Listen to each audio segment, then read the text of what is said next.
Muchos podrán pensar que hablar de marxismo en pleno siglo XXI es un anacronismo.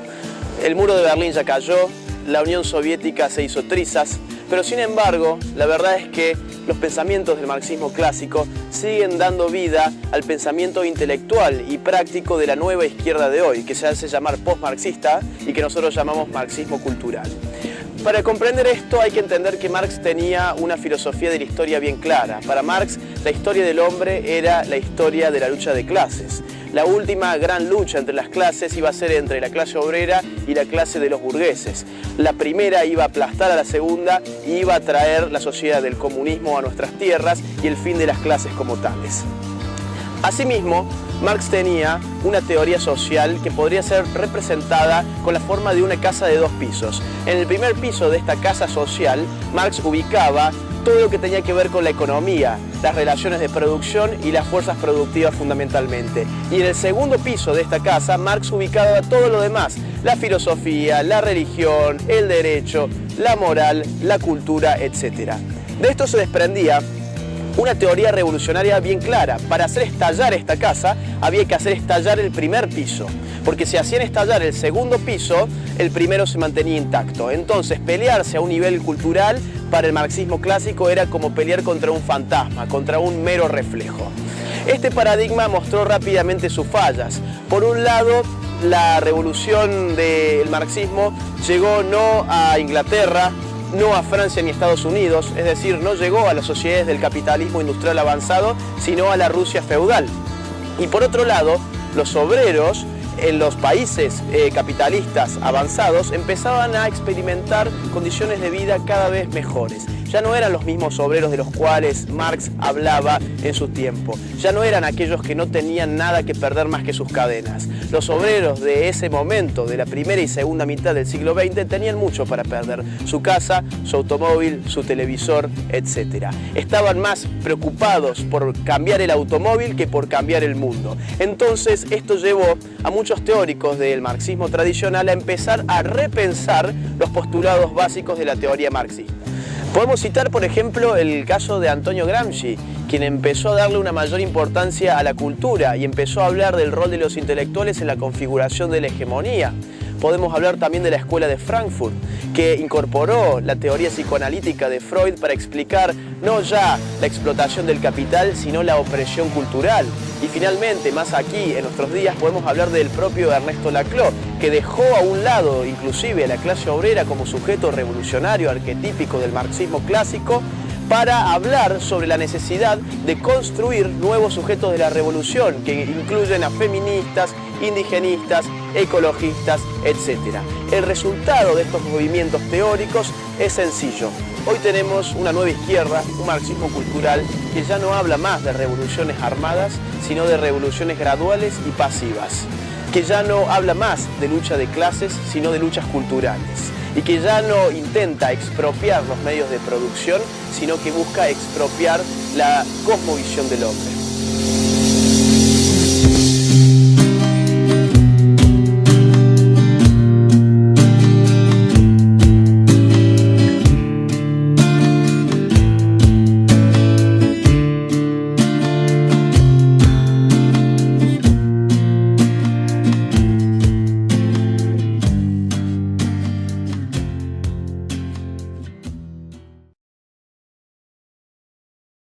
Hay que reparar, pienso yo, en lo que significa la palabra ideología para poder contestar en primer término si existe o si no existe. Ideología tiene al menos 2 acepciones fundamentales. Una epistemológica, que viene incluso desde las teorizaciones de Marx sobre qué es la ideología, y una de carácter más bien de la ciencia política, de la teoría política. La epistemológica lo que supone es que la ideología es la contracara de la realidad, es la apariencia, no el mundo de la esencia, sino de la apariencia. En estos términos, la ideología de género es efectivamente ideológica, en tanto y en cuanto va a contrapelo de lo que las ciencias duras afirman sobre nuestro cuerpo humano.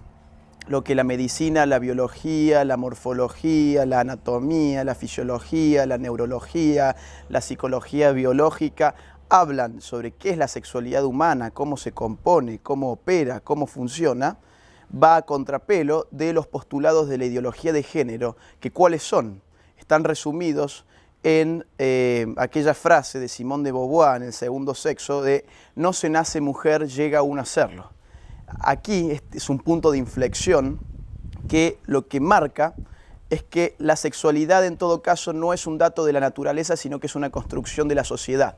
No importa lo que nuestro cuerpo biológico trae o lo que nuestro cuerpo es, sino lo que nosotros creemos que es o lo que nos han hecho creer que es. En términos políticos, ideología es un sistema de ideas que le da cohesión a un grupo político. Bueno, la ideología de género, según nuestras investigaciones, es una ideología que nace para suplir una falta en la izquierda. ¿Qué es esa falta? La falta del obrero como clase revolucionaria. Esa falta abre el paso de una lucha de clases a una lucha por la cultura. Los conflictos ya no se dan más en el terreno de las relaciones productivas, sino en digamos, en lo que tiene que ver con los conflictos culturales, dentro de los cuales se enmarca el conflicto heterosexual, homosexual, hombre-mujer, que es un conflicto construido políticamente por la ideología de género para darle cierto nuevo oxígeno a este grupo político que nosotros llamamos el neomarxismo.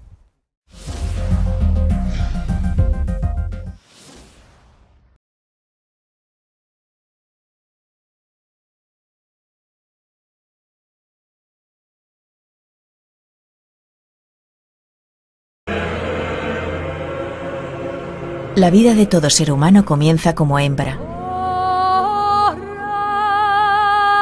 Pero 6 semanas después de la concepción, algunos embriones se rebelan contra este plan. Las órdenes las da un gen alojado en el cromosoma Y. El brazo ejecutor es una hormona, la testosterona. Ella es la responsable de la formación de lo que se conoce como hombre, una variante alternativa al diseño femenino inicial.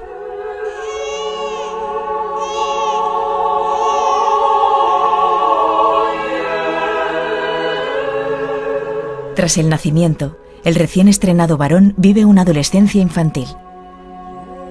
Su cerebro está inundado de testosterona, tanta como la de un adulto. Desarrolla circuitos nerviosos proclives a la conducta exploratoria y a los movimientos bruscos. Se prepara para llevar a cabo su función como hombre. 12 meses después, los niveles hormonales han bajado en picado, manteniéndose en estado de latencia durante los siguientes 8 años. Es lo que se denomina pausa juvenil o infancia. Se practican y perfeccionan los comportamientos aprendidos.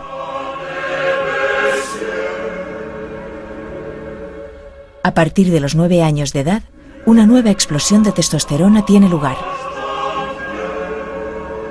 Su presencia se multiplica por 20. El adolescente está listo para cumplir con su cometido biológico. Los objetivos son claros. La detección rápida de las hembras. El deseo sexual urgente. El desarrollo de la agresividad. El desafío a la autoridad y la defensa del territorio.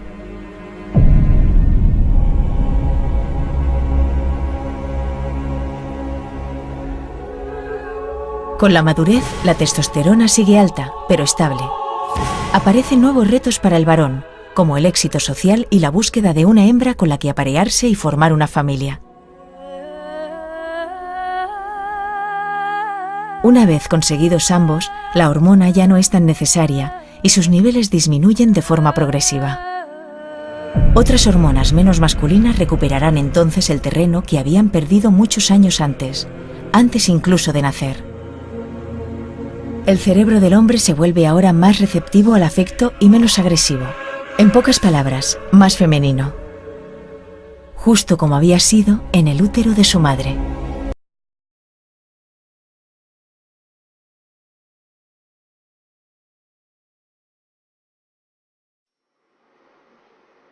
Hola, bienvenidos a unprofesor.com. Hoy vamos a aprender qué es un gen. Un gen es la unidad mínima de herencia biológica. ¿Y qué quiere decir esto? Quiere decir que un gen es la unidad más pequeña que nos pasa información desde nuestros progenitores hacia los descendientes. El gen no es otra cosa que un fragmento de ADN. El ADN podemos encontrarlo distendido, como si fuera un plato de espaguetis, o podemos encontrarlo ordenado y condensado, formando cromosomas. Entonces, un gen lo único que es un trocito de ADN que contiene información para una característica concreta, determinada, y que ocupa un lugar en este cromosoma. A ese lugar que ocupa le llamamos locus. He dicho que un gen es un trozo de ADN. El ADN está formado por ácidos nucleicos. Cada ácido nucleico tiene un azúcar, una base nitrogenada y un grupo fosfato. La base nitrogenada es lo que le da el nombre y nosotros lo abreviamos de esta manera, solo poniendo la inicial de esa base. Por eso cuando veis el ADN no veis más que letras. El ADN es como un lenguaje secreto que lo que hace es encriptar aquellas características que nosotros vemos en el lenguaje bioquímico. Desde el color de los ojos, a la altura, a el color de tu pelo, todo está grabado aquí. Científicamente hablando, ¿hay una predisposición genética hacia la homosexualidad? Tú sabes que eso se ha tratado de buscar, ha habido incluso gente interesada en encontrar tal predisposición y nunca ha sido posible. De hecho, en el año 1993, en la revista Science o Ciencia, que es una de las revistas más prestigiosas de Estados Unidos, se hizo una publicación acerca de ciertos hallazgos que habían aparecido en ciertas células de ciertas áreas del cerebro, específicamente el hipocampo, que aparentemente eran más grandes en pacientes homosexuales que en pacientes heterosexuales. En la misma revista, 6 años después, en el 99, investigadores de la Universidad de Ontario y de la Universidad de Stanford, Canadá y Estados Unidos, hicieron un reporte o un estudio que desmontaba el hallazgo anterior. Porque una de las bases del método científico es que alguien, que no sea tú el descubridor, pueda comprobar o duplicar lo que tú acabas de decir. Entonces ellos comprobaron que no, que en realidad no era cierto, que en pacientes homosexuales también habían personas con esas células a las que ellos se aludían pequeñas, y en pacientes heterosexuales habían personas que tenían esas células más grandes, de manera que las células fueran más grandes o más pequeñas no determinaba la orientación sexual, y eso se enterró. De hecho, nadie ha vuelto a hablar de eso. En otra ocasión se habló del cromosoma Q28, de que había una normalidad en ese cromosoma y se denominó de esa manera. Eso también fue descartado. O sea, nunca ha habido un solo estudio. De hecho, el estudio más grande que se hizo, lo hizo el Dr. Hughes en la Universidad de Illinois, lo publicó en el año 2008. Él revisó 1000 estudios, es lo que se llama un metaanálisis, donde tú tomas múltiples estudios y entonces tú analizas los hallazgos de todos los estudios y es como que tú llegas a una conclusión basada en todos esos estudios. Él revisó 1000 estudios, no 1000 pacientes, 1000 estudios. Y la conclusión al final es que en la homosexualidad no había un componente genético, y si lo había era muy mínimo. Yo creo que hay que prestarle atención a un metaanálisis de 1000 estudios distintos, de manera que hasta el día de hoy no ha habido un solo estudio que haya probado que la homosexualidad tenga un componente. Cuando se dice que es una condición establecida por los genes, genético, nació así, descartado totalmente el origen genético de la homosexualidad. Por ahí van a haber algunas investigaciones que confirman esto. Ay, no, pero pobrecito, pero lo que sí tiene son hormonas sexuales femeninas. Es varón, pero tiene mucha hormona sexual femenina. Si es mujer, mucha hormona sexual masculina. La gran mayoría de personas con problema homosexual tienen sus hormonas sexuales normales. Más bien ellos tienen que hacerse tratamiento hormonal, suplementos hormonales, inyecciones, para que en el caso de ellos le desarrollen pues, senos, mamas, ¿no? Cierto tipo de características femeninas, y ellas también inyecciones para tener algún tipo de vellos, engrosar la voz, características masculinas. Si la alteración hormonal sería causa de homosexualidad, todas las mujeres cuando llegamos a la menopausia nos convertiríamos en homosexuales. porque nos empiezan a salir vellos por aquí, por allá, porque nos bajan los estrógenos, la testosterona, y por favor, ¿no? Por factor neurológico, en algún momento se quiso hacer un estudio tendencioso que ha sido totalmente descartado. Al descartarse todo lo anterior, entonces viene, esto es una variante, una preferencia, una opción, una orientación sexual diferente. En los grandes foros mundiales no se discute el origen genético de homosexualidad porque está descartado, ¿no? Entonces, por eso que esos términos los tenemos por aquí, por allá, tu orientación sexual, tu opción sexual, tu variante sexual, cualquier cosa menos que has nacido homosexual. Más bien eso les engañan a los chicos en el internet, le meten un montón de información errónea y tendenciosa y los pobres chicos salen, ya ven, y nacido homosexual. Voy a enseñarle esta primera clase.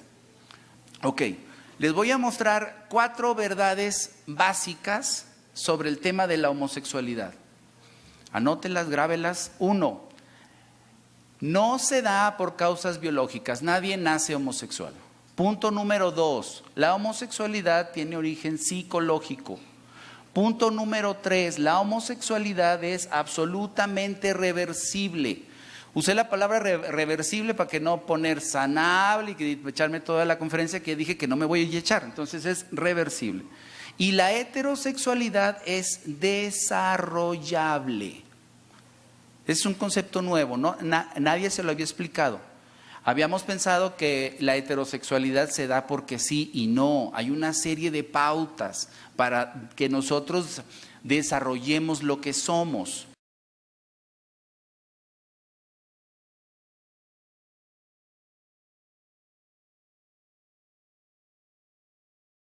Aquí tenemos dos perspectivas sobre la identidad. Una perspectiva es la ideología de género, que es, dependiendo lo que yo sienta, eso es lo que yo soy. Si yo siento atracción por las mujeres, soy heterosexual. Si yo siento atracción por los hombres, soy homosexual. Pero mi identidad está determinada por un sentimiento. Desde nuestra perspectiva, una perspectiva integral y de diseño, yo soy heterosexual porque toda mi identidad está diseñada para estar con el sexo opuesto. Desde esta otra perspectiva, nosotros te podemos explicar qué es lo que te genera la atracción homosexual, cómo le tienes que hacer para quitártela y qué tienes que hacer para desarrollar lo que en verdad le queda eres. poquito espacio ahí en su disco duro, en su laptop. Hágale espacio. Hágale espacio porque de lo que voy a hablar es de identidad y espero que aparezca mi presentación. Vamos a hablar de identidad. Todos los enfoques hasta ahorita que tienen que ver con homosexualidad se han centrado en el objeto equivocado. Por eso hemos fracasado en el tema de la homosexualidad. Nosotros hemos fracasado en atender la homosexualidad y en atender a las personas que tienen atracción homosexual porque nos hemos centrado en lo que sienten. El asunto de la homosexualidad no es un asunto de sentimientos, es un asunto de identidad. Y esta es la primera clase que les doy a mis pacientes. Lo que estoy a punto de enseñarles, como espero 20-25 minutos, mis pacientes algunos tardan 6 meses en entenderlo. Pero ustedes son bien listos y lo van a entender en 25.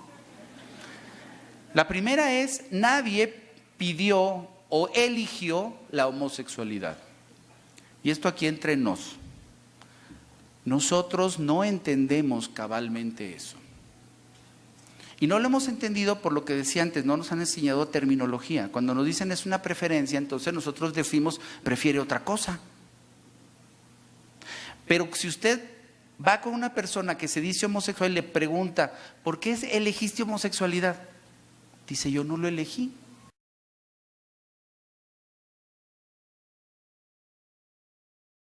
Fácil, hay una vía. Depende de lo que sientas. Ya lo hablamos antes. Entonces, si a mí me gustan las mujeres, entonces, ¿qué soy? Heterosexual. Excelente. Entonces, siento, entonces soy. Esto es lo que se nos está enseñando. El sentimiento va a llevarnos a la identidad.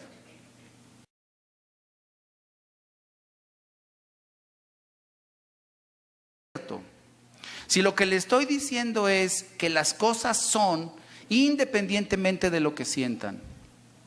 Si las cosas son independientemente de lo que practiquen, y si las cosas son independientemente de cómo las uses, o si las modificas, o si las rompes, o si las destruyes, quiere decir que hay otra vía para determinar la identidad, y esta vía es el diseño. Si fuera por el diseño, solo hay dos modelos, hombre y mujer.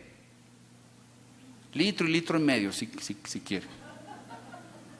Pero ambos heterosexuales. Lo que le estoy diciendo es que mi paciente no va a entender solamente que es hombre o mujer, va a entender que es heterosexual. Y eso no lo hemos dicho, y necesitamos decírselos. Eres heterosexual. Mamá, que son heterosexuales. Tienen un sentimiento, están haciendo otra cosa, pero son heterosexuales. Necesitamos decirle, eres heterosexual. Y eres heterosexual independientemente de lo que sientas. Porque este vaso no es vaso. Traje dos. Porque este vaso no es vaso hasta que se sienta vaso. ¿Verdad? Vasito, ¿ya te sientes vasito? No, todavía me siento taza. Oh no. Más terapia, sí, ven más al grupo. Manches. ¿Qué payasadas son esas? Gente perdiendo la vida en estas idioteces. Eres heterosexual independientemente de lo que tus sentimientos digan. Y eres heterosexual independientemente de si te penetran o penetras. Eres heterosexual independientemente de con quién te acuestes. Eres heterosexual independientemente si te pones o te quitas. Entonces nos vamos a las causas. Problema psicológico. Problema que debe ser abordado desde la psicología y cuando hay síntomas que se agravan desde la psiquiatría para curar depresión o ansiedad. Ausencia de padres en las etapas críticas del desarrollo. Infancia, adolescencia. Ya lo saben. Modelo inadecuado de identidad sexual, ya lo dijimos, en la infancia. Falta de contacto afectivo físico con los padres. Una madre muy fría, muy indiferente, no hizo sentir calor de mujer. Y eso se busca más adelante. Aquellos padres, lo veremos por ahí también, que dicen, no, a mi hijo varón lo llevaré a jugar, a pelear, pero nadie abracitos o besitos si no se me vuelve maricón. Y es todo lo contrario. En los estudios se ha visto que bastantes casos son porque el hijo varón no recibió abrazo paterno cuando era pequeñito.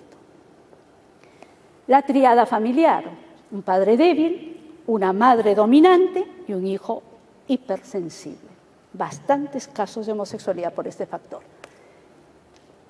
Trauma sexual, abuso, juegos sexuales, experiencia visual, cuidado con la pornografía en niños, ¿no? Cuidado con que los niños vean relaciones sexuales de adultos, de grandes, cuidado con dejarles televisor en la habitación, que hoy tienen a la mano cualquier tipo de película donde se ven relaciones sexuales, eso impacta, eso deforma porque los niños no entienden. Problema de autoestima, lo que genera experiencia de soledad y complejo de inferioridad, ¿no? Arrinconamiento en el hogar, en la escuela, en el colegio. Muchos chicos reflejan un desarrollo de un problema homosexual por haber sido ridiculizados en el colegio. El chico que es educado, delicado, el varón delicado, no, este es maricón. Y no solamente le pego, no solamente le quito la lonchera, sino lo meto al baño, lo arrincono y lo toco. ¿No? Esa es la triste historia de muchos chicos que por ser educados, ¿no?, fueron tildados y tratados como si fueran un muchacho homosexual. Las chicas, ¿no?, gordita, feíta, no digo que todas las gorditas feitas, sino cuando las acomplejan por eso, cuando las molestan por eso, se pueden sentir insatisfechas con su sexualidad. Son muchas causas estudiadas, pero la autocompasión tiene un significado muy importante. cuando he sufrido mucho de niño, cuando creo que he sufrido injusticias en mi propio hogar y he sentido mucha pena por mí mismo. Mucha pena, y eso se refleja en estados constantes de melancolía, de tristeza. ¿Por qué me siento así? No sé si todo me está yendo bien, no sé. Hay que buscar sentimientos de autocompasión. Naturalmente esto hay que hacerlo. Ahora vamos a ver los efectos que casi nadie ve, ¿no? Hay esos efectos por los cuales se recurre a buscar ayuda, ¿no? Soledad y tristeza por falta de identidad y autenticidad. Problemas de autoestima porque el autoconcepto se desvaloriza y hay fuertes sentimientos de inseguridad. Problema de identidad, conductas forzadas en aquellos, porque ustedes se preguntarán, no podemos abordar, esto es cuestión de especialidad, ¿por qué algunos homosexuales varones sí se ponen peluca y se ponen vestido y hay otros que nunca se van a poner? ¿No? Siempre van a estar de terno, corbata, vestido de varones. Eso es de acuerdo al momento, al tiempo en que se produjo o se generó el problema homosexual. Pero hay conductas de los que sí quieren parecer mujeres, son mucho más forzados que una mujer, ¿no? Y la mujer que quiere tener la conducta forzada de varón es mucho más forzada. Pero la mayoría es varón o mujer, como lo que. Desorden conductual, desorden moral, promiscuidad, las famosas marchas del orgullo gay, que veremos precisamente unas imágenes, más efectos, dificultad en la adaptación social, resentimiento, descontento por rechazo, inestabilidad emocional, trastornos como la depresión, la ansiedad e intento de suicidio, refugio en el alcohol y las drogas, enfermedades físicas como el SIDA los afectan emocionalmente y generan adicción. Las relaciones homosexuales se vuelven compulsivas, adictivas, por la facilidad que se tiene para contactar a una pareja sexual. Por internet busco múltiples páginas, busco una pareja para un ratito, encontrándose en un parque, en un sitio, relación, se acabó, no te vi más. ¿Es posible el cambio? ¿Será posible que una persona pueda liberarse de semejante problema? Sí, para aquellos que lo desean. Existe la terapia reparativa que los lleva a una reconciliación consigo mismos y con su historia personal y familiar, a superar el trauma, las causas que condujeron a este problema homosexual. Miles de personas en todo el mundo han cambiado. Master y Johnson, ¿no?, afirman haber tenido un 65% de éxito en Estados Unidos, y Nicolosi, Hamilton, Van der Waal, Cohen, muchos de la NAR, éxitos ya logrados, igual Estados Unidos, Europa, y en el Perú tenemos ya también éxito. El cambio no es una opción, es una decisión. La persona que quiere, no es obligatoria. La terapia es para quien quiere. Toda terapia psicológica en general debe ser voluntaria, pero esta especialmente, ¿no? Para que después no vengan los correcaminos y enjuician a los psicólogos que hacen tratamiento de homosexualidad, porque hoy por hoy, se niega la terapia a las personas con problema de homosexualidad, ¿no? Acá es identificar el problema, sentirse diferente. Lamentablemente, la ignorancia frente al tema y la permisividad evitan que se aborde el problema adecuadamente. La permisividad de nosotros. Ay, sí, que tienes tu enamorado homosexual, tráelo nomás a la fiesta. Ay, que vengan. Permisividad. No lo debe rechazar, no debe dejar de su amigo, pero no tienes por qué aceptar un desorden sexual conductual. Cada persona es libre, cada persona decide, pero si hay una permisividad, no se les ayuda a entender lo que está pasando con ellos. Se hace abuso del sentimentalismo y se victimiza. Una de las estrategias para imponer el comportamiento homosexual es victimizar. Pobrecitos, no se les deja hacer eso. Pobrecitos. Mira, pobrecitos. Es victimizar y es lograr que mucha gente se adhesione a eso. Se esconde e impide el tratamiento para las personas que lo buscan. Hay muy pocos especialistas y a los que trabajan a ayudar a superar el problema se los enjuicia o se los persigue. Hay una categoría diagnóstica confusa porque por ahí aparecen muchas investigaciones. Eso es lo que se persigue. Primero unión civil, después matrimonio, después criar a niños. Esto es lo que está sucediendo. Las personas con tendencia homosexual son reclutadas por activistas homosexuales. El movimiento gay tiene gran poder económico y político en el mundo. Hay toda una agenda en que busca normalizar, hacernos sentir que todo es normal para lograr los derechos. Ya mencionamos esto y terminamos con esto, ¿no? Personas ahí promoviendo las marchas homosexuales, promoviendo eso que vemos. ¿Eso es normalidad? ¿Eso es felicidad? Esas imágenes, podemos decir, de una persona que se siente feliz, normal y que tiene derecho a criar a un niño huérfano o un niño que no tiene padres. Sentemos de una vez la cabeza y pongamos los pies sobre la tierra. Se respeta a la persona que quiere estar con el problema, pero no tienen derecho a distorsionar y alterar la conducta sexual de miles y miles de niños y jóvenes que están expectando día a día una aceptación y permisividad de la homosexualidad. Una falta de respeto por las personas que sufren el problema. Yo, que trabajo con ellas, la respeto muchísimo a los que tienen el problema. Por eso me indigna que se juegue tanto con el problema, que se lucre tanto con el problema y que se busque convencer por los medios de comunicación, por todo lo que hay, haciendo parecer como normal algo que es el sufrimiento y para muchos, como lo dicen, el infierno para tantas personas. Entonces quedará en cada uno de nosotros, al conocer los aspectos científicos de la homosexualidad, la actitud que debemos tomar ante una persona que realmente podría estar necesitando mucho nuestra ayuda y que puede estar muy cerca de nosotros. Y quisiera terminar con esta historia. Es un paciente mío, el hermano Simba, lo llamo yo.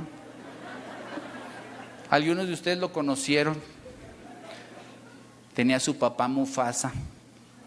Y le tomaron una foto aquí en aquella perspectiva épica donde él le dice: mijo, todo esto va a ser suyo.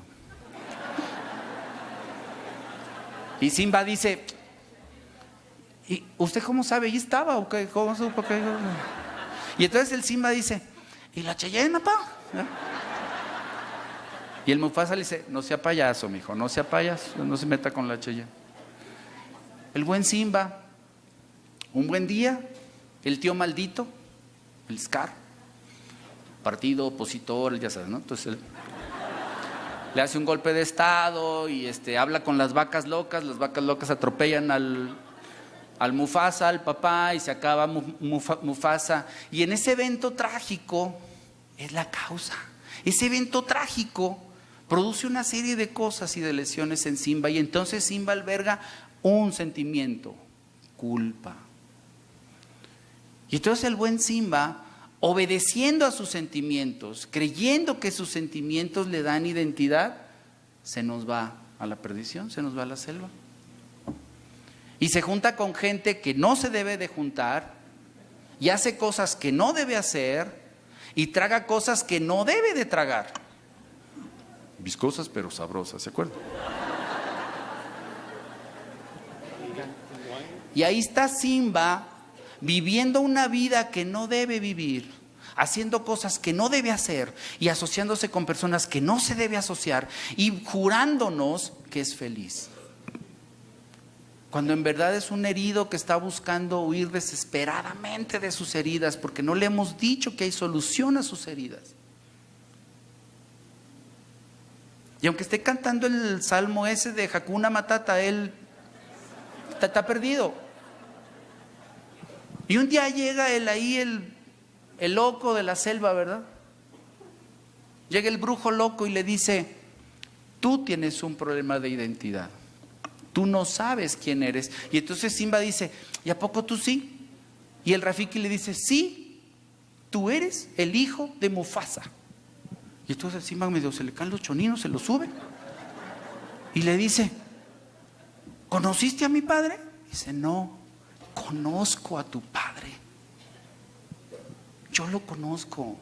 Hablo con él todos los días. Y entonces lo llevo a un estanque a presentarle a su padre. Y en el estanque, cuando se agacha, él ve, y lo que ve es su diseño. Él ve su diseño y entonces dice, soy un león. Y estoy diseñado para ser un león. Y entonces él tiene que luchar entre vivir huyendo de lo que es o vivir siendo lo que es. Es decir, ser o no ser. ¿Voy a vivir como lo que soy o no voy a vivir como lo que soy? Necesitamos acercarle la verdad a estas personas para que entiendan que son heterosexuales aunque tengan esa práctica y tengan ese sentimiento. Porque eso es inevitable e ineludible. Nunca va a cambiar. Puedes huir de lo que sientes, pero nunca no vas a poder dejar de ser lo que eres. Muchas gracias por invitarme.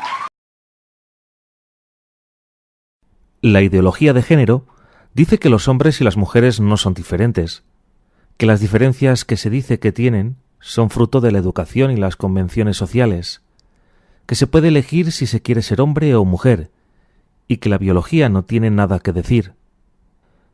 Es evidente que esto no es verdad. Nuestro cuerpo y nuestro cerebro son diferentes porque la biología nos hizo sexuados, marcándonos unos roles biológicos distintos para preservar la especie. La ideología de género no tiene base científica, por eso es una ideología, y la realidad y la ciencia la contradicen continuamente. Su origen está en una radicalización de los postulados del feminismo que dio paso al conocido término de género. Ser mujer y madre se consideraba un rol social que la oprimía ancestralmente. El culpable era el varón y las estructuras creadas en una sociedad patriarcal machista. Esta teoría implicaba el desprecio de la mujer real y todo aquello que la caracteriza, en especial la feminidad y la maternidad. Odiar al hombre como opresor, a imagen de la lucha de clases. La mujer debía ser como los hombres y vivir una sexualidad masculina, o sea, sin consecuencias ni vínculos, eliminando la maternidad. Entra así en escena el aborto como derecho. Aparecen también los lobbies homosexuales, que fueron a unirse a los feministas, ya que les permitía justificar y poner en valor sus gustos sexuales como opciones que liberan a la mujer del rol social y en la que el hombre deja de ser el opresor de la mujer. Es el principio del fin de la feminidad y la masculinidad. Por cierto, que todo esto resultó ser además una forma extraordinaria de conseguir fondos, poder y un negocio de enormes proporciones. El lanzamiento de esta ideología se preparó asaltando los organismos internacionales para lograr todo tipo de recomendaciones sin valor legal, declaraciones de intenciones, compromisos de países, etc., que no obligan a nada, pero que son aprovechados para presentarlos como una imposición de Europa o de la ONU. Siguieron luego una agenda perfectamente establecida y coordinada. Los pasos y las estrategias se van repitiendo en todos los países y se utilizan los mismos métodos. Sus armas son el engaño, con técnicas de manipulación como son la ocultación de datos, falsas alarmas sociales, manipulación sentimental y del lenguaje, etc., y la imposición totalitaria de sus planteamientos mediante leyes con las que se obtienen neoderechos, inversiones desproporcionadas de fondos públicos, persecución legal y punible del disidente y el acceso a los menores desde los centros educativos para ideologizarlos al margen de los padres. Como hombres y mujeres, como ciudadanos, como contribuyentes, como padres, debemos frenar la aplicación de esta ideología que busca destruirnos en lo más noble que tenemos, nuestra dignidad humana.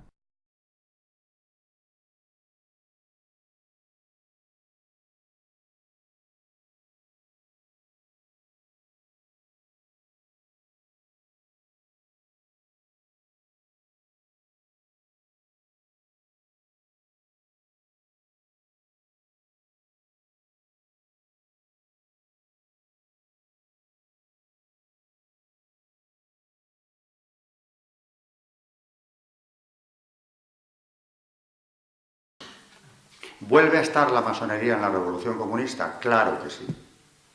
Claro que sí. Mucho más de lo que podría parecer.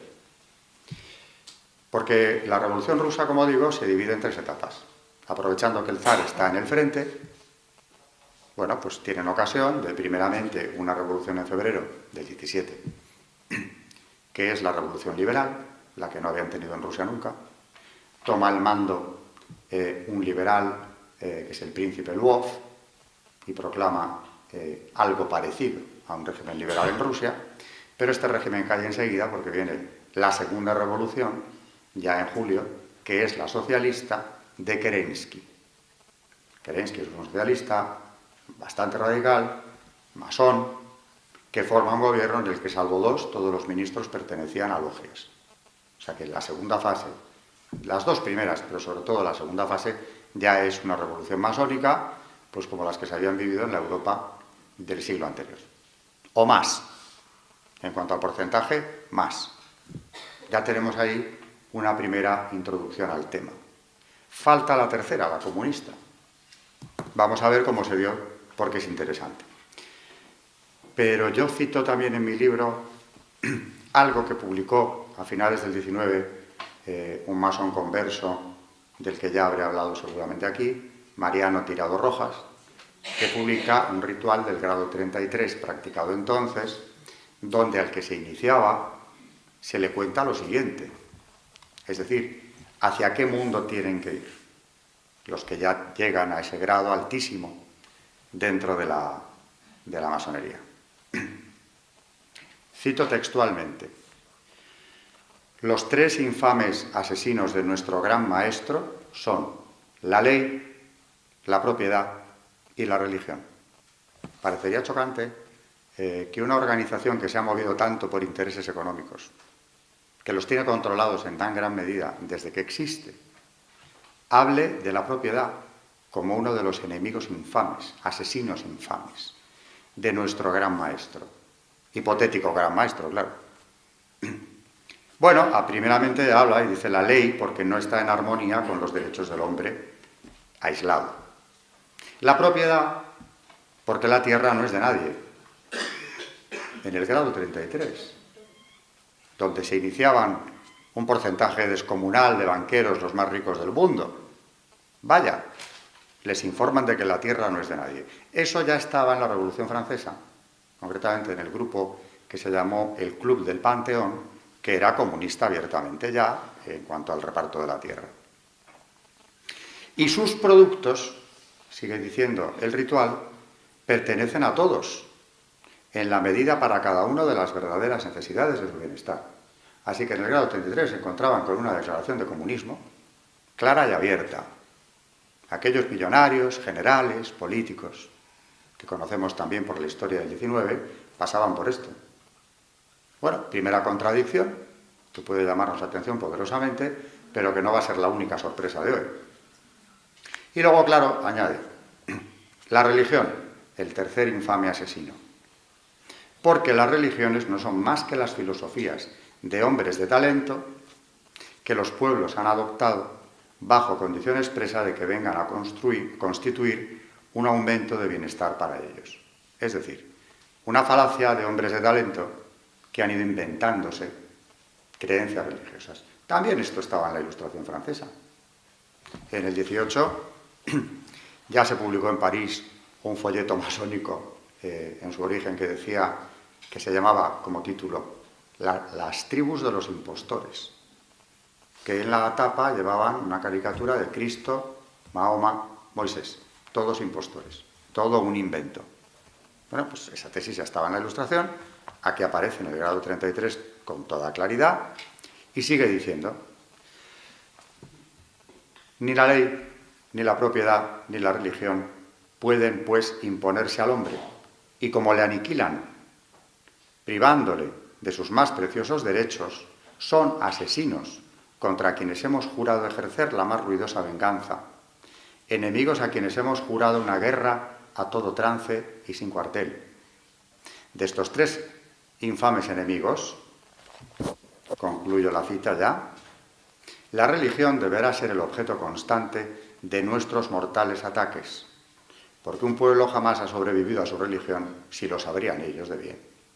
Y matando a la religión tendremos a nuestra disposición la ley y la propiedad. Ah, pero eso no era malo. Nos han dicho 3 párrafos más arriba que eran los asesinos, la ley y la propiedad. Ah, pero ya no, si le quitamos la religión, entonces podemos hacer una ley y una propiedad que sean aceptables para nosotros. Y podremos regenerar la sociedad estableciendo sobre los cadáveres de aquellos asesinos la religión, la ley y la propiedad masónicas. Este ritual no tiene desperdicio, porque ya nos está hablando de todas las revoluciones, liberales o no, la comunista inclusive, y está justificando el régimen comunista mucho antes de que triunfara. Esto está escrito precisamente en época de la Internacional, más o menos en el tercer congreso de la Internacional. Faltaba mucho. Mendelhaus no solo es masón, sino que pertenece a una obediencia iluminista, es decir, luciferina por definición, llamada Master of Wisdom. Una obediencia masónica que viene directamente de los Illuminati de Baviera, que se reconocían luciferinos desde que existen, que es, por cierto, los Illuminati de Baviera son el origen de la Logia Colombia, fundada en los Estados Unidos ya en el siglo XVIII, cuando el duque de Baviera los expulsó de sus estados, pues casi al tiempo, poco antes de la Revolución Francesa. Llegaron a tiempo a Francia para fundar ahí una rama, llegaron enseguida a los Estados Unidos, fundan la Logia Colombia, y de esa procede en línea recta la Gran Logia Rockefeller de Nueva York. Ahora tenemos ya el cuadro completo. Quieren ir al grano. Y el caballo de batalla ha sido siempre la educación, lo hemos hecho aquí en varios programas, y la familia. Pues venga, vamos por el primero y el segundo. Venga. La educación, bueno, lo han repetido los papas hasta aburrirse. Cuidado con esto, una y otra vez. Apartad a los jóvenes de los malos maestros, en cuyo aliento se note el olor pestilente de las sectas. Ese es precisamente León XIII también, hablando de la educación de los jóvenes, porque es lo que quieren captar. Es la cantera. Es la cantera. El que se haga con los jóvenes, decía Llopis, el director general de enseñanza en la Segunda República, se ha hecho con el alma de los niños. Claro. Y necesitaban, y lo dice él, el alma de los niños. Sí, sí. Luego, claro, hay que educarles en ese nuevo patrón. Claro. Oiga, Lucifer es la luz. Lucifer es la luz, y aunque no se lo vamos a contar así de claro, sí que les vamos a decir que las obras de Lucifer son buenas, que es lo que les están contando ya en los colegios. Sí. Porque a la lucha contra la transfobia y la homofobia. Porque ellos crean palabras. Hay que crear palabras. Si no creas la palabra, no tipificas la actitud o la conducta. Entonces, palabras nuevas completamente. ¿Qué es homofobia? Pues a lo mejor hablar como yo lo estoy haciendo o estoy empezando a hacerlo en este instante. Que es decir, que el matrimonio homosexual no es matrimonio. Claro. Pues a lo mejor esto lo puedo decir todavía ahora y no sé si con efecto retroactivo podremos ir a la cárcel. Pues podríamos acabar con graves problemas ante la justicia, ¿no? Y además se apunta no hay que descartarlo. De demócrata, se ponen una medalla, o sea, te meten a ti, te atachan de radical, integrista, no sé qué, y se ponen ellos una medalla de demócrata. Es que para eso controlan el lenguaje. Claro. Y hay que estudiar bien lo que es la manipulación del lenguaje. Lo que llama López Quintas el secuestro del lenguaje. Ese es un libro que hay que leer. ¿Cómo se hace esto? Pues hay que hacer un buen envoltorio para vender el producto, que parezca que estás transmitiendo un mensaje positivo de tolerancia, de acercamiento, de concesión. Y además, actuando a través de estos organismos internacionales, tiene una mayor autoridad, porque dice, oiga, no perdamos el tren del mundo, ¿no? Claro. ¿Qué organismos son estos? Principalísimamente Naciones Unidas. Naciones Unidas tiene en marcha 2 proyectos para imponer una religión universal. Que esto tampoco sale en prensa excesivamente. Juan Claudio Sanauja lo tiene muy denunciado, estudiadísimo, con todo detalle. Y estos 2 proyectos se llaman, uno de ellos la Carta de la Tierra y el otro es la Ética Planetaria, que ya los nombres... ¿Qué es la Carta de la Tierra? Pues es un proyecto supuestamente para preservar la ecología del mundo, pero que cuando se lee con detenimiento lo que está haciendo es plantear casi un panteísmo, y sin casi, una adoración de la Madre Tierra, lo que llaman, y por eso lo han patrocinado en los movimientos indigenistas, la Pachamama, la diosa tierra. Eso también se ve en el cine ahora mismo, en películas como Avatar, o nuevamente cito Noé. ¿Y quién ha escrito eso de la Carta de la Tierra? El prólogo, y uno de sus principales redactores, fue Gorbachov. Y este señor, en el prólogo dice que ese documento, que está presentando aspira a sustituir a los 10 mandamientos. Así, sin cortarse Sí. un pelo que era un poquito calvo. No es interpretable, lo dice con estas palabras. Los 10 mandamientos. sea, Que queremos- podía hacerlo sin decirlo, pero lo dice. Queremos que la Carta de la Tierra... ¿Y qué dice la Carta? ¿O qué? Pues que hay que crear una nueva ética, que al final lo que importa es la ecología, el respeto a la naturaleza, el respeto, que casi es veneración, ¿no?, hacia la madre tierra. Bueno, Porque dice que no somos... Pues fíjese lo que hemos avanzado, ¿no?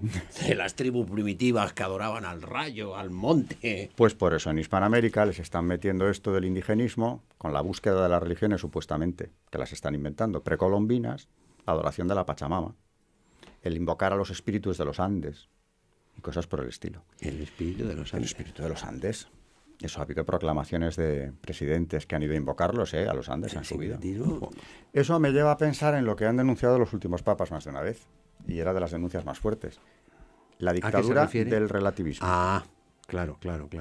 Porque si relativizamos todo, incluyendo los principios morales, éticos, religiosos, etcétera, nada es verdad.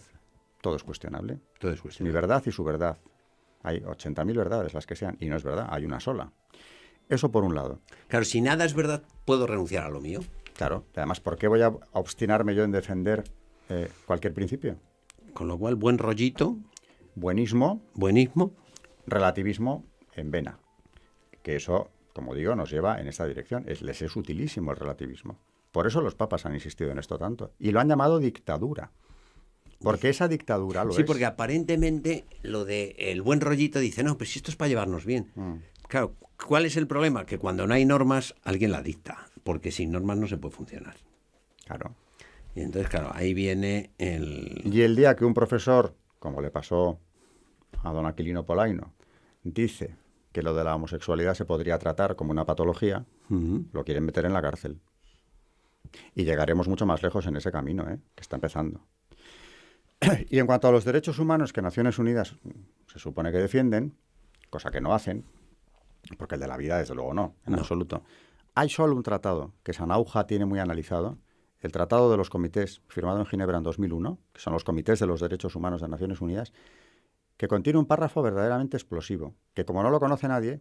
A saber, sí. A saber, hay que eliminar de las legislaciones nacionales toda referencia a los derechos, deberes de los padres en materia de educación, reproducción y sexualidad de los hijos Entonces menores. ahí es cuando dicen, tenemos que pasar del conflicto estructural, es decir, del conflicto económico, de lucha de clases, al conflicto superestructural de la teoría marxista, que es el conflicto de la cultura. En este cambio de paradigma, de teoría primero y de estrategia luego, se da el paso de lucha de clases a lucha de géneros, entre otro tipo de luchas que no viene al caso porque no es tema del libro, pero podríamos mencionar indigenismo, ecologismo, garantismo penal, multiculturalismo, entre otras. Pero O sea, la ideología de género... La lucha de clases se transforma en eso. Tanto así que hay libros de las feministas de la tercera hora que lo hacen completamente explícito. El segundo sexo de Simone de Beauvoir empieza haciendo un análisis marxista. La dialéctica del sexo de Joramit Firestone de la década del 70 empieza haciendo una conjunción entre Marx y Freud, algo muy propio de la Escuela de Frankfurt. Ahí empieza la inversión de la revolución. ¿Inversión en qué sentido? En que para liberar a las clases, ahora hay que liberar a los sexos. Para Engels era al revés. En uno de los últimos libros que escribe Engels dice, para liberar a los sexos hay que liberar a las clases. ¿Cómo vamos a hacer una Se revolución invirtió acá? la El obrero no lo podemos captar, no es nuestro cliente. Tenemos que buscar nuevas formas de conflicto, nuevos clientes. Busquemos minorías conflictuadas y hagamos las propias que sean funcionales a nuestra revolución. Eso es un proceso de décadas. Pero por otra parte sucede lo siguiente, como esto no es un marxismo explícito, no es una revolución económica que va a nivelar las clases sociales en el discurso frontal, hay mucha gente que surge de las universidades que son funcionales al marxismo incluso de manera El marxista clásico involuntaria. quiere igualar a las clases, lo que está en la estructura. El marxista cultural quiere antes de eso igualar lo que está en la superestructura. Como por ejemplo, todos los valores morales dan lo mismo, el relativismo cultural, el multiculturalismo. Todas las culturas valen por sí mismas, valen por igual. Todos los géneros son lo mismo, no nos interesa, son exactamente lo mismo. Eso le llaman ustedes marxismo neomarxismo. cultural, marxismo cultural, porque trata de igualar contrafácticamente contra la ciencia cosas que son por naturaleza desiguales. Ok, ahora... Digamos que es importante esto, porque pareciera que uno está en contra de la igualdad. Por eso a mí me gusta enfatizar que el marxismo cultural es igualitario, que no es lo mismo que la igualdad entendida como igualdad ante la ley, que me parece justísimo y ese es el norte para organizar una sociedad. Ellos lo que buscan es la igualdad mediante la ley. Por ejemplo, en términos económicos, si usted gana 8 y yo gano 4, el marxismo histórico dice no, le tenemos que sacar 2 a este señor y darle 2 a este señor para que los dos tengan 6. Aunque usted se haya esforzado para ganar 8 y yo no me haya esforzado nada. Por un ejemplo que me parece interesante porque en Argentina está muy de moda y supongo que es una discusión que no es solamente argentina, obviamente. Michel Foucault. En el libro Vigilar y Castigar. ¿Qué propone Michel Foucault dentro de generar el microconflicto a nivel interpersonal? Equiparar al delincuente con la persona honesta. Que el delincuente no tenga pena, que el delincuente sea incluido y no encarcelado. Y en todo caso el delincuente es una víctima del sistema que lo expulsa y debe ser casi reparado y tratado de una manera incluso... Con pretensiones de glorificación, porque él incluso lo considera una sala rebeldía. Es el mundo al revés. Es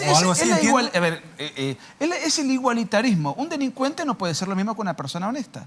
Es forzar la igualdad, digamos, en el marco de la vida social. Eso además genera conflicto, por supuesto. Ahí tenemos un ejemplo muy claro de cómo, por ejemplo, se busca forjar conflicto en la vida social al equiparar al hombre honesto con el delincuente. Y el delincuente además es funcional a la izquierda porque el delincuente genera conflicto. El robo, el delito, sin ninguna pena ni castigo, por otra parte, genera anarquía.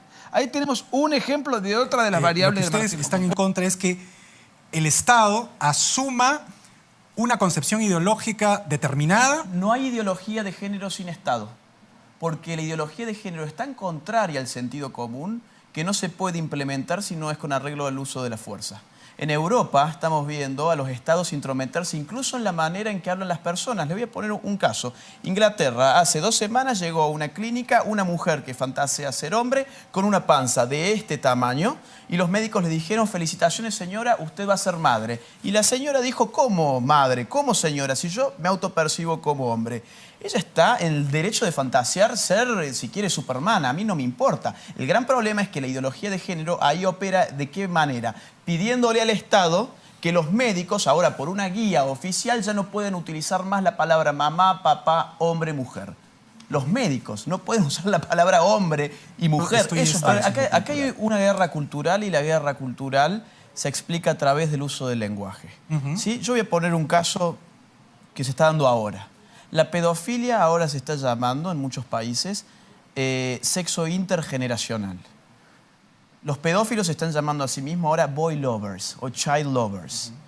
Hay estados que están prohibiendo también cierto uso del lenguaje. En Francia hay pueblos que prohíben la palabra mademoiselle, que significa señorita, porque dicen que no tiene su contraparte en masculino, señorito, etc. En Suecia el Estado ha incorporado oficialmente el artículo hen. Tenemos hon, que es él, han es ella, y gen no tendría género.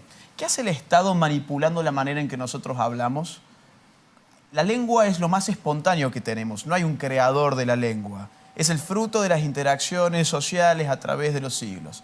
Y ahora tener un Estado que nos dice qué podemos decir y qué no podemos decir, cómo tenemos que hablar y cómo no tenemos que hablar, creo que revela la existencia de la ideología de género. Y nosotros, es un libro muy provocativo que sale justamente a dar un combate sin cuartel.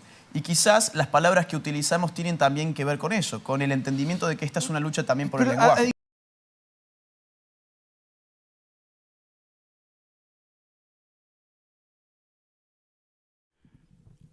Bueno, más grave que eso, es difícil porque ha sido la gran palanca. Claro. Pero hay algo más perverso, utilizando bien los adjetivos, que es, en cuanto a creencias masónicas, la gnosis. Es decir, gnosis, para quien nos oiga y no lo conozca, que no es un tema tan divulgado, que no se entiende tan bien como lo que es, ¿no? Sí, sí. Gnosis es la creencia de que a través de un conocimiento oculto y salvífico, el hombre se supera a sí mismo al extremo de no necesitar salvador ninguno. La gnosis masónica es antropocéntrica, es decir, la salvación está en uno mismo hasta llegar a la perfección, hasta la superación del ser humano que no necesita salvadores. Es brindarle a la gente, a quien se inicia en la secta, pues que van a acceder a un conocimiento que de otro modo sería imposible, que te convierte en la piedra cúbica, un ser ya pulido, perfecto, totalmente distinto de los profanos. Por encima de la gleba, ¿no? Por supuesto. Bueno, es el que se va a salvar por sí mismo, por sus propias fuerzas, ¿no? Es, en el fondo, claro, una idea que ya iremos hablando de esto, pero totalmente luciferina, es la rebelión contra Dios. Yo no necesito salvadores, yo mismo. Y en ese proceso gnóstico, de conocimientos ocultos que te van dando, por eso hay grados en los que vas accediendo claro. Hasta que llegas a saberlo todo. En ese conocimiento gnóstico, ahorrando el tiempo, porque en mi libro también lo hago desde el principio, el compañero de viaje en ese proceso generalmente o muy frecuentemente es Lucifer. Lucifer. Alguien que en la masonería diferencian o quieren diferenciar de Satanás, que no es el mismo, sino que ellos presentan a Lucifer como un ser benéfico, el portador de la luz. ¿Qué me dice usted? Que es quien va iluminando el camino en ese recorrido que te lleva a la perfección, a la autosuficiencia completa, ¿no?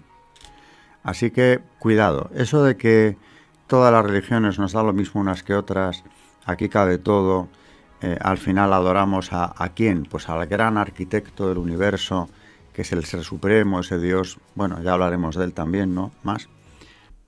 O en ese proceso gnóstico, el primer paso sería como dejar atrás tus creencias, ¿no?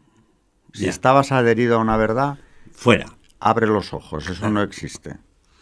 Y ahora que te hemos lavado el cerebro y todo lo que tú creías hasta este momento compruebas que es falso, estabas en el error, ahora empezamos el proceso. Pero hemos partido de la base de que aquí no se afirma una verdad. Claro. Entonces queda muy bien en el mundo actual porque es una tolerante, la tolerancia, el respeto mutuo, etcétera, etcétera. Pero ¿qué pasa? Lo primero, te he pasado una esponja. Con lo que tú has entrado aquí, por eso en algunos rituales masónicos van con la venda en los ojos, el iniciado. Y se la quitan porque ya accede a la luz. Entonces ahí empiezas a ver, ahí empiezas a entender dónde está la verdad y cómo te ha llegado y cómo te va a transformar, ¿no? Tú eres ya otra persona. Pues. Y Abad Gallardo, un masón arrepentido del que también tenemos que hablar en esta serie, sí, lo cuenta en su libro, en el primer libro que publicó sobre el tema, que ellos parten de la base de que en sus tenidas, las reuniones masónicas, hay algo que trasciende a la reunión, que es la que ese algo superior, esotérico, les dicta lo que tienen que establecer, les dicta lo que se está planchando en esa tenida, ¿no? ¿Y qué es ese algo? ¿Qué es ese algo que no se le da nombre, pero que está ahí? Usted mismo. Bueno, pues al final muchos acaban descubriendo que ese algo naturalmente es Lucifer si no lo sabían ya. Es decir, que la luz que te van a proporcionar en ese proceso iniciático, en buena medida la trae él. Él es el portador de la luz.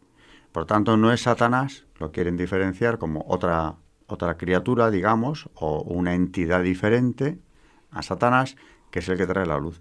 Pero luego las contradicciones en las que incurren son tan claras que al final queda patente que claro que es Satanás, es el Lucifer, que supuestamente no. Lucifer en la masonería es algo así como el símbolo de que el que se rebela contra la opresión, contra el poder constituido, una especie de Prometeo, podríamos decir, que se rebela contra la imposición divina. Sería, por tanto, un sinónimo de libertad. Libertad que parte de la naturaleza del hombre, que es un ser superior, el hombre como centro de todo ese culto, ¿no? De toda esa gnosis. Pero Lucifer, a medida que lo vas conociendo, vas viendo que efectivamente, claro que es el mismo. Por ejemplo, al portador de la luz le cantan, hay himnos enteros al portador de la luz. Por ejemplo, un masón, uno de los personajes más importantes de la masonería americana del siglo XIX, Albert Pike en su libro Moral y Dogma, ahí habla de Lucifer como el príncipe de la mañana, el que trae la luz al ser humano. El lucero de la mañana, ¿no? El príncipe de la luz. Sí, sí. Es el portador de la luz. En definitiva, es el que ilumina al hombre. Y eso, sin ningún recato, lo dicen así, Lucifer, con el nombre, con todas las letras, ¿no? Luego ya, en algunos rituales masónicos yo me encontraba un culto a este personaje al que a veces no le llaman Lucifer, sino que han adoptado algo que evidentemente es lo mismo, y lo mismo que Satanás, que es Baphomet. El Baphomet de los templarios, si es que los templarios tuvieron tal cosa, cuyo diseño, que es del siglo XIX, ese Baphomet, cualquiera que lo vea reconoce inmediatamente al demonio, porque en cualquier cultura occidental se le reconoce perfectamente, es una representación típicamente diabólica, ese ser con cabeza de macho cabrío, grandes cuernos, unas alas de murciélago, se le suele representar, o si no, por lo menos alas, patas también de macho cabrío, tiene los dos sexos, es andrógino. Bueno, ese es Baphomet al que, por increíble que parezca, se le rinden cultos en algunos grados masónicos. Luego, si tenemos tiempo, vamos a descender a cosas mucho más concretas, ¿no? Tendremos. Pero yo reconozco que cuando leía, y lo digo en mi libro, estos rituales publicados por algunos de los expertos en masonería, francamente, no me lo acababa de creer. Pensaba, con todo el respeto que me merecen estos señores, a lo mejor me están hablando de unos rituales que quizá alguna secta muy marginal dentro de la masonería realizaba en otros tiempos. No me parecía imposible que hoy en día se hiciese, pero tuve la constatación de que sí se hace, porque confirmando lo dicho por los especialistas, ¿no? En 2014, en el Club Financiero de Madrid, una institución o una fundación llamada Foro de Madrid, que utiliza ese local, el del Club Financiero, pues me organizaron un encuentro sin yo saberlo con alguien que había sido gran maestro de la Gran Logia y del Gran Oriente de España. O sea, el soberano de la masonería española durante un tiempo, que era Tom Sarobe. Era un debate, yo llevé mis condenas pontificias, porque ya estaba trabajando mucho la doctrina de la Iglesia en relación con masonería, pero al salir de casa mi mujer me dijo, llévate la documentación que das en los seminarios, porque yo he hecho 3 seminarios de esto. Y dije, no, si esto va a ser muy entre amigos, muy poca gente. Dijo, bueno, llévatelas. De poca gente nada, eran 80 personas allí sentadas, porque el formato era, había un almuerzo, luego una conferencia y el coloquio posterior. Y nada más entrar se me presenta Tom Sarobe, que yo no sabía ni qué iba a estar, ni quién era siquiera en aquel momento, y me dice que no le gusta nada esta convocatoria y que espera que ya podamos hablar más adelante. Interprétalo como quieras, pero el hecho es que yo leí las condenas que yo tengo, los párrafos de algunas condenas que tengo muy elegidos, porque creo que son muy claros, y una señora que estaba allí entre el público, directora de la Universitas Señoribus, donde doy clase yo y donde había impartido los seminarios de masonería, María García Carrillo, levantó la mano y me dijo, léanos, por favor, un ritual de iniciación en uno de los grados que leyó usted en la universidad, que era muy impresionante. Y lo leí. ¿Lo tiene? Lo tengo. Lea. Lo tengo porque está en el lea, libro, lea. claro. Esto está publicado por uno de los expertos, don Manuel Guerra, donde nos cuenta qué tiene que hacer el que se inicia en el grado 29 del rito escocés antiguo y aceptado, que es uno de los ritos mayoritarios, por cierto. El Baphomet, este ser que acabo de describir, dios andrógino, penetra en el templo de la logia, la zona reservada, llevado por el vigilante primero y por el segundo, o sea, las dos autoridades máximas en la logia después del venerable maestro. Lo llevan ellos. Es paseado en forma circular por la logia siguiendo las agujas del reloj. A su paso se le rinde veneración, genuflexión de la pierna izquierda, todo está bien tasado. Sigue contando el experto que luego Baphomet queda en el centro de la logia, mirando hacia el oriente, y hasta allí es conducido el candidato con los ojos vendados. Cuando está frente a él se le quita la venda, de modo que en ese momento ya sabe que su recorrido iniciático le ha llevado hasta ese punto, ¿no? Y se encuentra cara a cara con esta representación del portador de la luz, o de Lucifer, o de Satanás, vamos a ser claros, para continuar el ritual. Y es ahora cuando debe escoger entre la cruz cristiana, símbolo de muerte y destrucción, según las palabras rituales, y la luz de la luz y la vida, o sea, la luz de la... Y la de la luz y la vida, la cruz de la luz y la vida. ¿Y la otra? La otra es la cristiana, el crucifijo. ¿Qué es signo? Que es signo de muerte y destrucción. Tiene que elegir una u otra. Es decir, aquí están las dos ciudades mirándose cara a cara, ¿no? Clarísimo. Una u otra. El crucifijo o la otra cruz, que es la de luz y vida. Luz y vida. Esta es una cruz en forma de X, asociada a Baphomet, que es el dios de la luz. La elección del candidato se manifiesta pisando el crucifijo, o sea, la cruz de la destrucción, claro. Lo tiene que pisar, primero lo ha tirado al suelo y luego lo pisa con el pie izquierdo en primer lugar y el derecho después, en este orden. Y a continuación, cuando ya ha pisado el crucifijo, tiene que decir, con los brazos en forma de X, la cruz de la luz de Lucifer, cruzados los brazos en forma de X sobre el pecho, que se consagra realmente a esa otra cruz. Y claro, yo esto, comentándolo con un seminarista el año pasado, hablando precisamente de estos rituales, me decía él, eso es una consagración al demonio.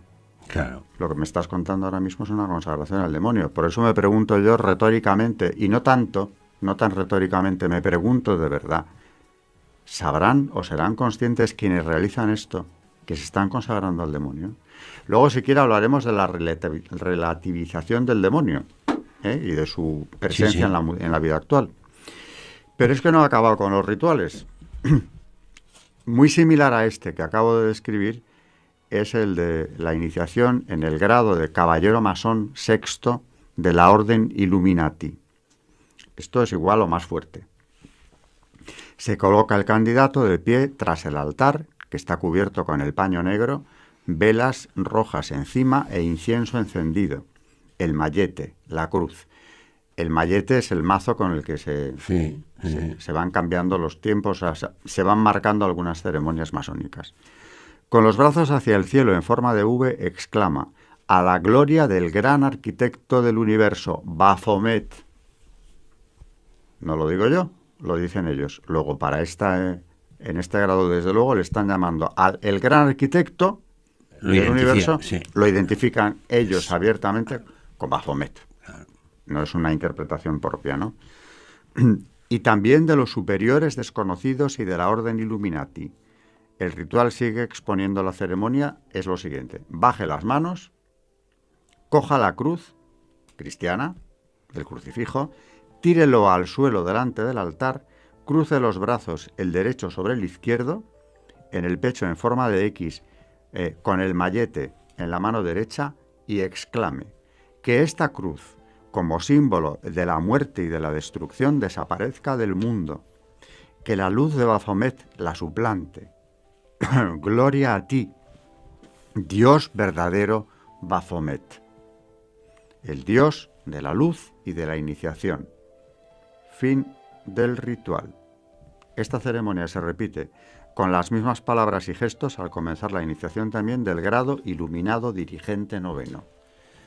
Por tanto, ¿qué conclusiones tenemos que sacar? ¿Y esto lo leyó usted allí? Yo lo leí porque me lo pidió esta señora en presencia de Tom Sarobe, digo, gran maestre que había sido, ya no lo era, pero había sido de la Gran Logia de España y del Gran Oriente también, un histórico prácticamente de la masonería. Sin duda, lo pone usted en Google y sale.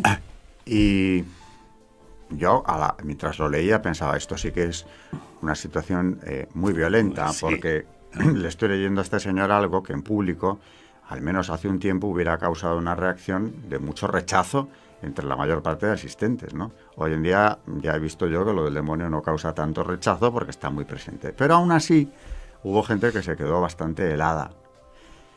Y cuando acabé de hablar, todo el mundo naturalmente le miraba a él. ¿Qué va a hacer ahora? Ahora que conteste.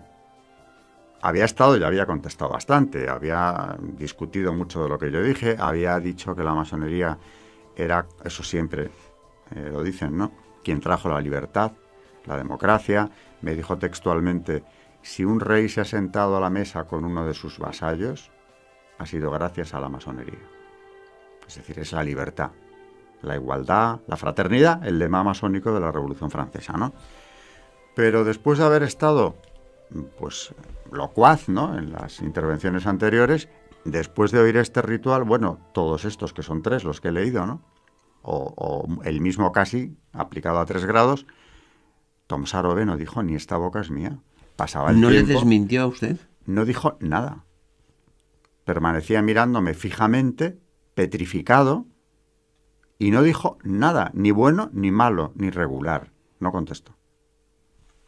Y claro, en ese momento, no digo ya los 80 que estábamos allí, pero yo, que tenía esas dudas que he manifestado ahora, ¿no?, en relación con que estos rituales estuvieran en vigor, dejé de tener dudas. Ya no habló más ese día, este señor. Y luego venía el turno de preguntas, donde ya gente se animó a opinar sobre el tema, y al acabar aquello se me acercó. Yo pensé que venía a decirme algo, pero tampoco lo hizo, no me dijo absolutamente nada. Yo le di la mano y me despedí y me fui. Pero Tom Sarobe no contestó a esto. ¿No le dijo, es usted un mentiroso, se lo está inventando? Nada, y tengo muchos testigos, 80 personas, de las que yo podría incluso citar a varias, ¿no? Mi mujer estaba en la mesa de Tom Sarobe, sentada, por cierto, Para ese día. enseñar equidad, no hay que quitarles su identidad. ¿Un niño y una niña son lo mismo? A primera vista sabemos que no. Los niños y las niñas no son lo mismo, son diferentes. Son diferentes cuando son bebés, son diferentes cuando crecen y sobre todo son diferentes por dentro. Pero para algunos, ellos son diferentes no por tener cuerpos diferentes, sino porque los padres, la sociedad y la escuela, todo el mundo los obliga a ser diferentes. Para ellos, una niña lo es porque fue obligada a ser una niña, y un niño lo es porque fue obligado a ser un niño. Y como son diferentes, no son iguales. Pero según algunos, esto genera un problema: la desigualdad entre niños y niñas. Más tarde se convertirá en desigualdad entre hombres y mujeres. ¿Y cómo quieren resolver este problema? Anulando toda diferencia entre niños y niñas y actuando como si fuesen lo mismo. Algunos llegaron a la conclusión de que en la escuela es la mejor forma de lograrlo, porque en la escuela, lejos de los padres y la familia, puede reprogramar lo que es un niño y una niña. Según algunos, la escuela debe desaparecer las diferencias entre masculino y femenino. Es como si papá puede usar vestidos y lápiz labial, si un bebé puede tener 2 mamás o 2 papás. No queremos una escuela que confunda a los niños. Queremos que aprendan a leer, escribir y a contar en la escuela. Queremos escuelas que formen espíritus críticos por medio de la cultura. Dejen a las niñas ser niñas. Dejen a los niños ser niños.